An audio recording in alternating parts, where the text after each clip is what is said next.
अब हम बात करते हैं सेक्शन 2FA रेंट अथॉरिटी। यहाँ पर डेफिनेशन बता रखी है रेंट अथॉरिटी की। Means officer appointed under the section 22A।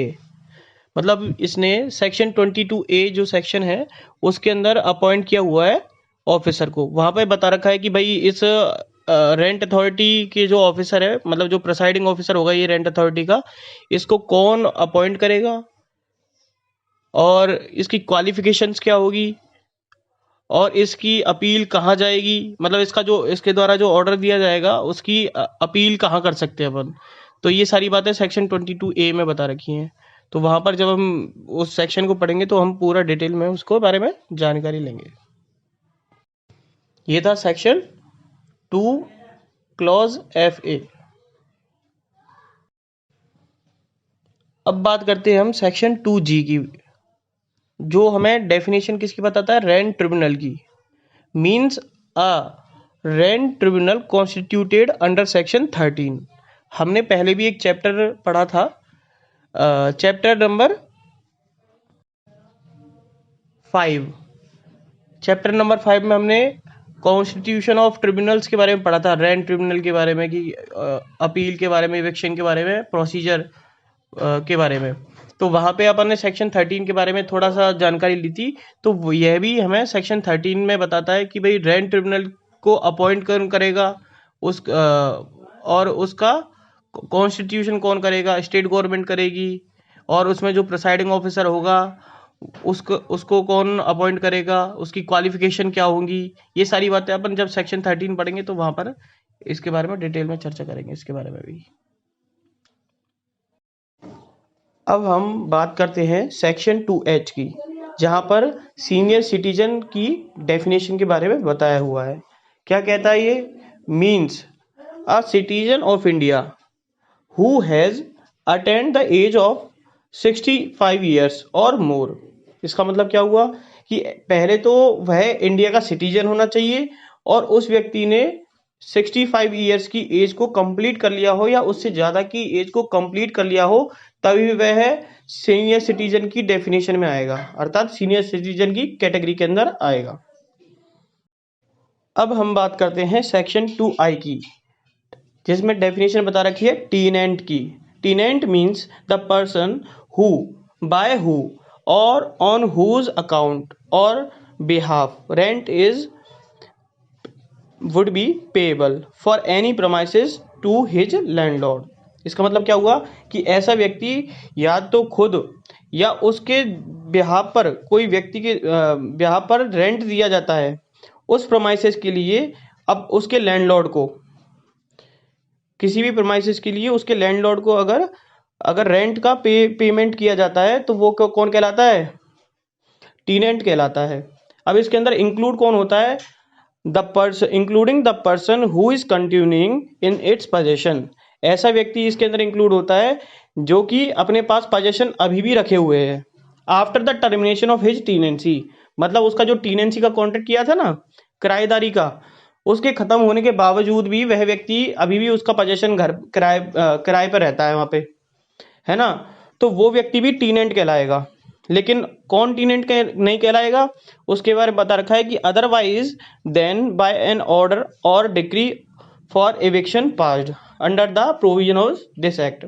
मतलब इस एक्ट के अंदर अगर ट्रिब्यूनल के द्वारा या अपीलाट ट्रिब्यूनल के द्वारा किसी व्यक्ति को एविक्शन की डिक्री या ऑर्डर पास किया गया है, किसको किया जाएगा? टीनेंट को किया गया है।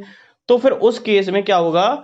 वह टीनेंट नहीं कहलाएगा, क्योंकि जैसे ही एविक्शन की डिक्री आ जाएगी या वो ऑर्डर आ जाएगा एविक्शन के लिए, तो फिर टीनेंसी का क्या हो जाएगा? टीनेंसी टर्मिनेट हो जाएगी, और जैसे ही टर्मिनेट हो जाएगी तो वो टीनेंट भी नहीं रहेगा, उनका रिलेशन खत्म हो जाएगा। तो इसलिए तो हमें कैसे क्या पता चला कि टीनेंट कौन होगा? ऐसा व्यक्ति जो खुद अपने तरफ से रेंट पे कर रहा है उस प्रमाइसेस का लैंडलॉर्ड को, या उसके बिहाफ पर अगर किसी व्यक्ति के द्वारा किया जा रहा है तो वो भी टीनेंट कहलाएगा। और वो व्यक्ति भी कहलाएगा जिसके जो कि अभी भी पोजेशन रखे हुए, टीनेंसी तो खत्म हो गई उनकी लेकिन अभी भी पोजेशन रख रखा है उसने, तो वो व्यक्ति क्या कहलाएगा? वो व्यक्ति भी टीनेंट कहलाएगा। जैसे कि मान लो मेरा टीनेंसी का टाइम पीरियड था 11 महीने का, लेकिन वो अभी भी 2 महीने से रह रहा है मेरे मकान में, उस मकान को छोड़ नहीं रहा। तो अब उसके ऊपर मेरा 2 महीने का किराया बाकी है, तो उसको वो अब 2 महीने का किराया भी देना पड़ेगा। तब तक वो किराया देगा ना, तो वो उसके लिए वो टीनेंट ही तो कहलाएगा, तो वो टीनेंट है। फिर इसके बाद बात करते हैं, लेकिन टीनेंट कौन नहीं कहलाएगा? जिसके खिलाफ एविक्शन की डिक्री या ऑर्डर पास किया गया है, वो टीनेंट नहीं होगा। तो आपसे क्वेश्चन पूछा जा सकता है, ऑब्जेक्टिव क्वेश्चन पूछा जा सकता है कि भाई टीनेंट की डेफिनेशन में टीनेंट कौन नहीं कहलाएगा। इस बात ऐसे क्वेश्चंस पूछे जा सकते हैं और बहुत इंपॉर्टेंट डेफिनेशन है ये। अब कह रहा है in the event of death of the person referred to in sub clause 1। कह रहा है कि जो सब क्लॉज 1 में जो डेफिनेशन बताई गई है, तो अगर उस व्यक्ति की डेफिनेशन किसी बता रही कि सब क्लॉज 1 है टीनेंट की, अगर उस टीनेंट की डेथ हो जाए तो फिर क्या होगा? तो कह रखा है कि in case of premises let out for residential purposes his surviving spouse, son, daughter, mother, father, who had been ordinarily residing with him in such premises as a member of his family up to his death। मतलब ये कह रहा है कि अगर premises कैसे लिया है किराए पर, अगर रेजिडेंशियल पर्पज के लिए लिया है, तो फिर जो उसका जो स्पाउस है, स्पाउस में पति भी हो सकता है और पत्नी भी हो सकती है, सन हो सकता है, उसका बेटा हो सकता है, बेटी हो सकती है, माता हो सकती है उसके, और उसके पिताजी भी हो सकते हैं। अगर वो उसके साथ रहते हैं कब तक और एज अ फैमिली मेंबर की तरह रहते हैं, जब उसकी डेथ हुई थी तब तक वो क्या रहते हैं, उसके फैमिली मेंबर की तरह रहते हैं, तो वो भी टीनेंट कहला सकते हैं। उस टाइम पे फिर उसकी डेथ होने के बाद ये टीनेंट कहलाएंगे सब की सब, और इनमें से ये किराया देंगे। ठीक है, फिर उसके बाद दूसरा कंडीशन क्या कर रखा है कि in case of premises let out for the commercial purposes और बिजनेस पर्पसेस। लेकिन पहले तो बताया कि रेजिडेंशियल पर्पस के लिए प्रोमाइसेस लिया हुआ था किराए पर, तो तब तो वो लोग टीनेंट कहला रहे थे अगर उस जो मेन जो टीनेंट था उसकी डेथ हो जाती है। लेकिन अगर कमर्शियल पर्पस है और उस प्रोमाइसेस को उन्होंने किराए पर ले रखा है कमर्शियल पर्पस के लिए, तो वहां पर क्या होगा? तो उसका जो स्पाउस होगा वो भी टीनेंट हो सकता है, सन, डॉटर, मदर, इनमें से कोई भी व्यक्ति अगर बिजनेस को कैरी कर रहा है और वो क्या कर रहा है ऐसी प्रोमाइसेस पर, और वो भी as a member of his family, उसकी फैमिली का मेंबर बन के, है ना, अप टू हिज डेथ, उसकी डेथ होने से पहले, मतलब डेथ होने तक वो अगर कोई फैमिली का मेंबर है और वो बिजनेस को कैरी ऑन कर रहे हैं, तो वो भी टीनेंट होंगे उस केस में। ठीक है, तो ये थी टीनेंट की डेफिनेशन। तो बेसिक सी बात हमें क्या पता चली इस डेफिनेशन से कि उस टीनेंट के मरने के बाद उसके माता पिता, उसका भाई उसकी बहन, या उसके भाई बहन नहीं, उसकी डॉटर या सन है वो उसमें हो सकते हैं, या पति या कोई पत्नी स्पाउस है वो भी इसमें क्या हो सकता है, वो क्या हो सकता है, उसका टीनेंट बन सकता है। अब हम बात करते हैं सेक्शन 2J की, जहां पर ट्रिब्यूनल की डेफिनेशन दे रखी है। Means an appellate rent tribunal or a rent tribunal as the case में भी। मतलब इसका मतलब ये हुआ कि ट्रिब्यूनल जहां भी इस एक्ट में लिखा आएगा तो उसका मतलब क्या समझा जाएगा, वो अपीलाट रेंट ट्रिब्यूनल भी हो सकता है और रेंट ट्रिब्यूनल भी हो सकता है। जैसा कि हमने अभी पढ़ा था, अपीलाट रेंट ट्रिब्यूनल को कहाँ डिफाइन कर रखा है, डेफिनेशन क्लॉज में सेक्शन 2B में, और रेंट ट्रिब्यूनल को कहाँ डिफाइन कर रखा है, सेक्शन 2G में। और वैसे अगर सेक्शन को डिटेल में जहां पर चर्चा कर रखी है वो कहाँ पे है, वो है सेक्शन 19 में तो अपीलाट रेंट ट्रिब्यूनल के बारे में, और सेक्शन 13 जो है उसमें रेंट ट्रिब्यूनल के बारे में बता रखा है। ठीक है, अब हम बात करते हैं सेक्शन 3 की, जहां पर बताया हुआ है एक्सेप्शंस के बारे में कि यह रेंट कंट्रोल एक्ट के कुछ चैप्टर्स हैं जो कि कुछ प्रोमाइसेस ऐसी हैं उन पर अप्लाई नहीं होते हैं। वो कौन कौन सी प्रोमाइसेस हैं और किससे संबंध रखती हैं, उन प्रोमाइसेस का अगर रेंट ज़्यादा है म्युनिसिपल एरियाज में तो उन पर ये चैप्टर्स लागू होंगे या नहीं होंगे, उसके बारे में हम बात करते हैं। तो अब बात करते हैं सेक्शन 3 की। Chapter 2 and 3 not to apply to certain premises and tenancies. मतलब ये कहना चाहता है कि चैप्टर 2 और 3 है ना, वो अप्लाई नहीं होंगे कुछ प्रीमाइसेस पर, ऐसी कुछ सर्टेन प्रीमाइसेस है उनके ऊपर लागू नहीं होते हैं, अप्लाई नहीं होते हैं। क्या कहा है, nothing contain in the chapter 2 and 3 of this act shall apply. क्या कह रहा है कि ये जो चैप्टर है 2 और 3 इस एक्ट के, उनमें कोई भी बात दे रखी हो, कोई भी कंटेंट दे रखा हो, वो नीचे जो बताए गए सब क्लॉज हैं उनके ऊपर अप्लाई नहीं होंगे। मतलब नीचे जो कुछ सर्टेन प्रीमाइसेस बता रखे हैं, कुछ टेनेंसी के कॉन्ट्रैक्ट बता रखे हैं, उन पर अप्लाई नहीं होंगे। अब एक सब क्लॉज बता रखा है, उसमें क्या क्या रखा है, ₹7,000 और more in the case of premises situated in the municipal areas of the Jaipur city. अगर मान लो कोई भी जयपुर सिटी के अंदर कोई भी म्युनिसिपल एरिया आता हो और उस म्युनिसिपल एरिया में कोई भी प्रीमाइसेस सिचुएटेड हो, मतलब स्थित हो, तो उस एरिया के अंदर अगर 6,000, कितना दे रखा है, 7,000 या उससे ज़्यादा का अगर कोई किराया है, उस प्रीमाइसेस का अगर 7,000 से ऊपर का किराया है या 7,000 रुपये है, तो उस पर चैप्टर 2 और 3 जो है वो अप्लाई नहीं होंगे। लेकिन चैप्टर 2 और 3 होते क्या है उसमें, तो उसके बारे में समझें। तो चैप्टर 2 में बता रखा है रिवीजन ऑफ रेंट के बारे में, कि रेंट किस तरीके से बढ़ाया जाएगा वो चैप्टर 2 में बता रखा है, और कितने साल बाद बढ़ाया जाएगा उसके बारे में बता रखा है, कितना परसेंटेज बढ़ाया जाएगा, 5% बढ़ाया जाएगा, 10% बढ़ाया जाएगा, उसके बारे में बता रखा है। तो वो इस प्रीमाइसेस पर लागू नहीं होगा चैप्टर 2। और चैप्टर 3 में भी ऐसी बता रखा है एविक्शन से रिलेटेड, कि कब लैंडलॉर्ड प्रॉपर्टी को किराएदार से खलवा सकता है, उसके बारे में बता रखा है। क्या टीनेंसी का टाइम पीरियड होगा उसके बारे में बता रखा है। तो वो चैप्टर भी, जो चैप्टर 3 है, वो भी अप्लाई नहीं होगा इस प्रीमाइसेस के ऊपर, अगर की टीनेंसी का कॉन्ट्रैक्ट किया गया है।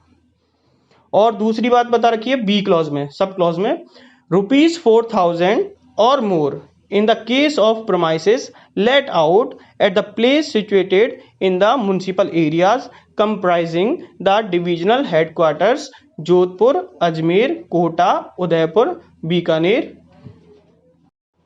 अब ये क्या बता रहा है, ये कह रहा है कि जो ये 5 डिस्ट्रिक्ट्स बता रखी हैं, उन डिस्ट्रिक्ट के हेडक्वार्टर्स में के अंतर्गत उनके अंदर कोई भी म्युनिसिपल एरियाज आते हैं, और उन म्युनिसिपल एरियाज में ऐसी कोई भी प्रीमाइसेस सिचुएटेड है, स्थित है, जिसका किराया कितना है, 4,000 या 4,000 से ऊपर का किराया है, तो उससे ऊपर का किराया है, तो फिर उस पर भी चैप्टर 2 और 3 लागू नहीं होंगे, अप्लाई नहीं होंगे।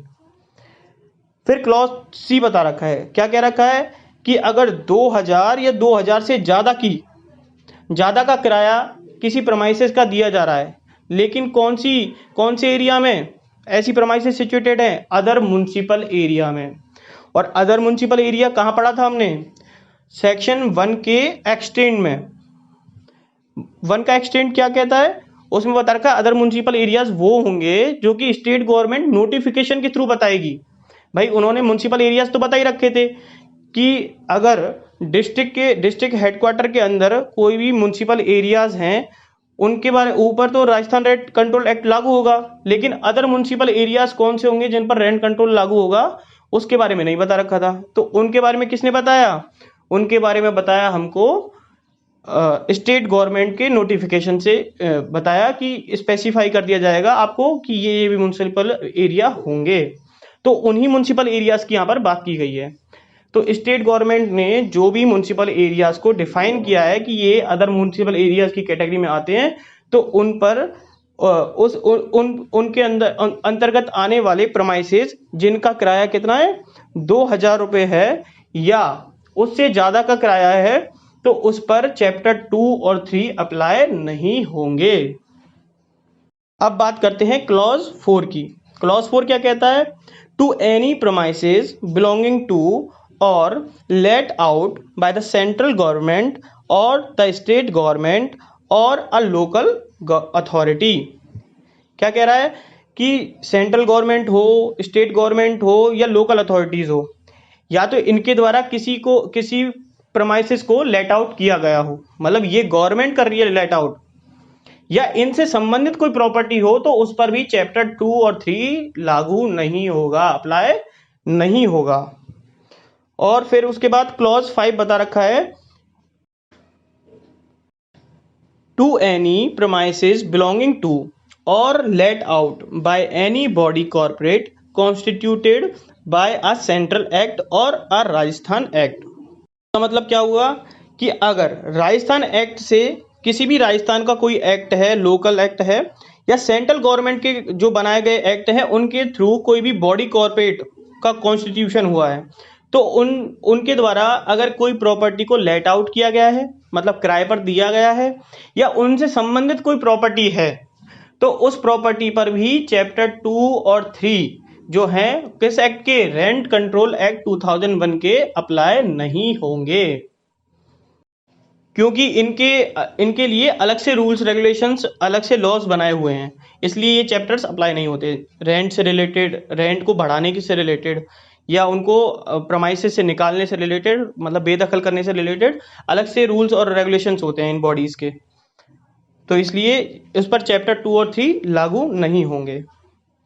फिर इसके बाद आता है क्लॉज 6, उसमें बता रखा है, to any premises belonging to a government companies as a defined under section 617 of the companies act 1956।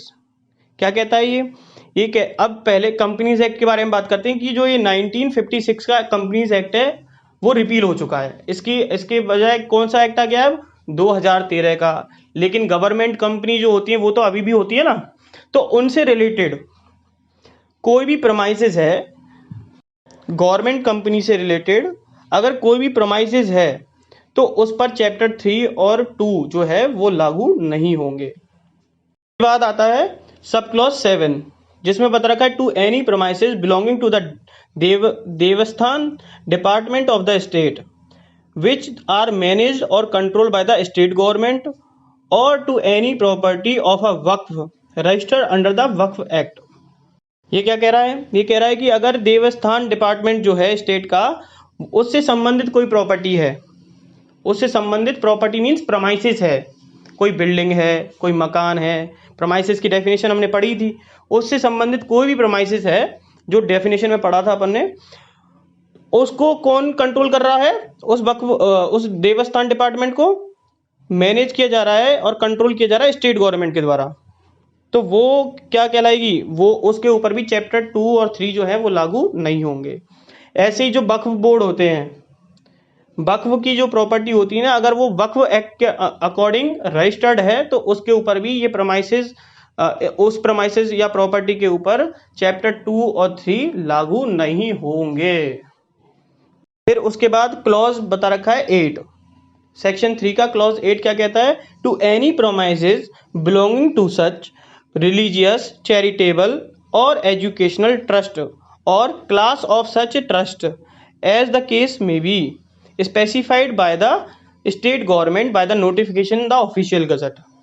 अब यहाँ पर स्टेट गवर्नमेंट के द्वारा ऑफिशियल नोटिफिकेशन से बताया जाएगा कि कौन कौन से रिलीजियस, चैरिटेबल, एजुकेशनल ट्रस्ट होंगे जो जिनकी प्रॉपर्टी क्या है उस प्रमाइसेस से संबंधित रखती हो, जिसको नोटिफिकेशन किसने निकाला हो, स्टेट गवर्नमेंट ने बताया हो कि इन प्रॉपर्टीज को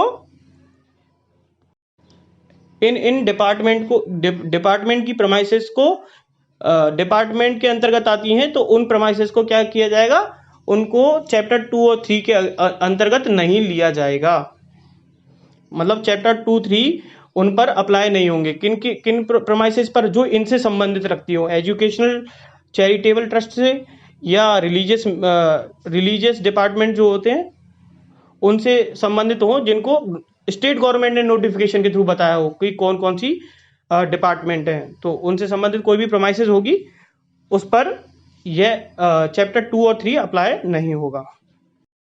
ऐसे ही चैप्टर 9 सेक्शन 3 का क्लॉज 9 क्या कहता है, to any premises belonging to और vested in a university established by any law for the time being in force.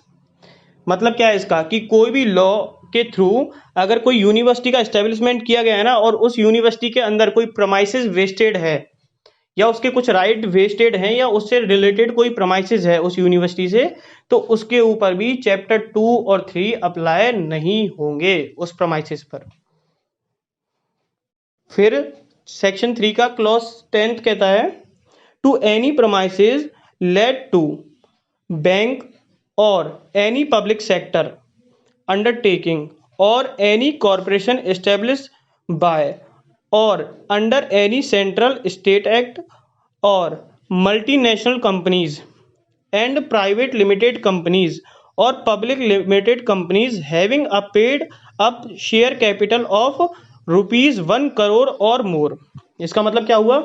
ये कह रहा है, पहले तो ये खाली संबंध उनसे संबंधित प्रॉपर्टीज हैं या उनके द्वारा किराए पर दी गई उन प्रॉपर्टीज के बारे में बात कर रहा है।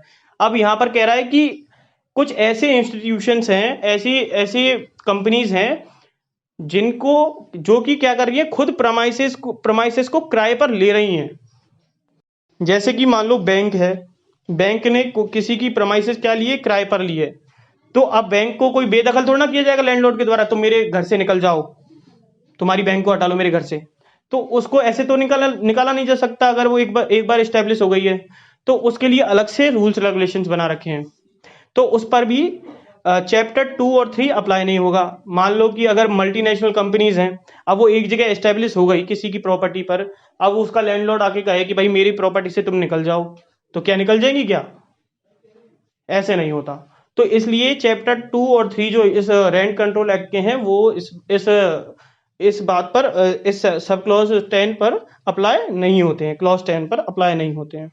तो जैसे कि और क्या बता रखा है इसने, कुछ पब्लिक सेक्टर्स हैं, तो अगर वो सेंट्रल एक्ट है या कोई स्टेट एक्ट है उसके थ्रू बनाए गए हैं, जैसे कि वो सर्विस अथॉरिटी होती है ना, service authority, legal service authority जो डिपार्टमेंट है, वो अगर एक्ट बनाया गया है स्टेट के लेवल पर या सेंट्रल के लेवल पर, तो अगर वो कहीं पर एस्टेब्लिश किया गया है किसी प्रमाइसेस पर, किराए पर लिए वो प्रॉपर्टी, तो उस पर चैप्टर 2 और 3 अप्लाई नहीं होंगे। और ऐसी कोई कंपनी है, पब्लिक लिमिटेड कंपनी, जिसका पेड अप शेयर कैपिटल कितना है, 1 करोड़ या 1 करोड़ से ज्यादा का है, तो ऐसी जो कंपनी है जिसका शेयर कैपिटल इतना ज्यादा है कि 1 करोड़ से ज्यादा, तो उसको हटाने में तो टाइम लगेगा ना, तो उसको एकदम से नहीं हटाया जा सकता लैंडलॉर्ड के द्वारा, तो उसके लिए भी अलग से रूल्स रेगुलेशन बना रखे। तो इसलिए इस एक्ट के चैप्टर 2 और 3 जो है वो भी अप्लाई इस इंस्टीट्यूशन पे नहीं होंगे, पब्लिक सेक्टर पे नहीं होंगे, कंपनीज पर नहीं होंगे। अब हम सेक्शन 3 के एक्सप्लेनेशन की बात करते हैं। यहाँ पर क्या बता रखा है सेक्शन 3 के एक्सप्लेनेशन में, कुछ जो वर्ड्स आए थे, बैंक है, बैंक के बारे में बता रखा है, कौन कौन सी बैंक के ऊपर, कौन कौन सी बैंक, इस बैंक जो डिफाइन किया था अभी बैंक के बारे में, कौन कौन सी बैंक के ऊपर ये चैप्टर 2 और 3 अप्लाई नहीं होंगे। चैप्टर 2 और 3 अगर उनके पास प्रमाइसेस है, तो ये इसमें वैसे तो बेसिकली अलग अलग तरीके से बता रखा है, बाकी इसने और जनरली देखा जाए तो सब तरीके की जो बैंक हैं, चाहे वो शेड्यूल्ड बैंक हैं, चाहे वो स्टेट बैंक है, चाहे वो सब्सिडरी बैंक हैं स्टेट बैंक ऑफ इंडिया की, और कुछ नई बैंक बनी हो, कॉन्स्टिट्यूट की गई हो अंडर सेक्शन 3 के अंतर्गत, तो वो सब तरह की जो बैंक हैं उनके द्वारा अगर किराए पर कोई प्रमाइसेस लिया जाता है, तो उस पर भी चैप्टर 2 और 3 अप्लाई नहीं होता है। मतलब ये इसने खाली बैंक को एक्सप्लेन किया है एक्सप्लेनेशन में कि कौन कौन सी बैंक होंगी जिनकी प्रमाइसेस को इसके अंदर इंक्लूड किया जाएगा। अब हम सेक्शन 3 के क्लॉज 11 की बात करते हैं। क्या कहता है ये, to any premises let out to a citizen of a foreign country और to an embassy, high commission, legation or other body of a foreign state or such international organization as may be specified by the state government by the notification in the official gazette। क्या कह रहा है ये कह रहा है कि अगर कोई प्रमाइसेस लेट आउट की गई है, किराए पर दी गई है किसी फॉरेनर को, मतलब फॉरेन के किसी सिटीजन को, अगर कोई प्रॉपर्टी आपने इंडिया में किराए पर दी है, प्रमाइसेस दी है, और या कोई एम्बेसी है, फॉरेन की जो एम्बेसीज अगर यहाँ पे आई हुई हैं तो उनको किराए पर आपने प्रॉपर्टी दी है, या हाई कमीशन है, लिगेशन है, या कोई भी बॉडीज है फॉरेन स्टेट की, है ना। तो और इंटरनेशनल कोई ऑर्गेनाइजेशन आई हुई है, उसको आपने प्रमाइसेस दे रखी है अपनी किराए पर। तो और ऐसी जो कि स्पेसिफाइड की गई हो, इस तरीके की जो इंटरनेशनल ऑर्गेनाइजेशन है वो स्पेसिफाइड की गई हो नोटिफिकेशन के थ्रू, तो उनको दी गई जो प्रमाइसेस है ना, उनके ऊपर भी उस प्रमाइसेस पर चैप्टर 2 और 3 अप्लाई नहीं होगा। ठीक है। कहीं आप ये कहो कि भाई लैंडलॉर्ड हैं हम और हमारी प्रॉपर्टी है, तो हम अपने प्रमाइसेस से इंटरनेशनल ऑर्गेनाइजेशन को हटा रहे हैं, ऐसा नहीं हो सकता। उसके लिए अलग से रूल्स रेगुलेशंस होते हैं, तो वो रूल्स रेगुलेशंस वहां पर लागू होंगे बजाय चैप्टर 2 और 3 के, या उनका रेंट आप अपने हिसाब से बढ़ा रहे हो। ठीक है, इस बात का विशेष तौर से, और ये बहुत इंपॉर्टेंट है, इससे भी काफी सारे क्वेश्चंस बनते हैं ये सेक्शन 3 से। ठीक है।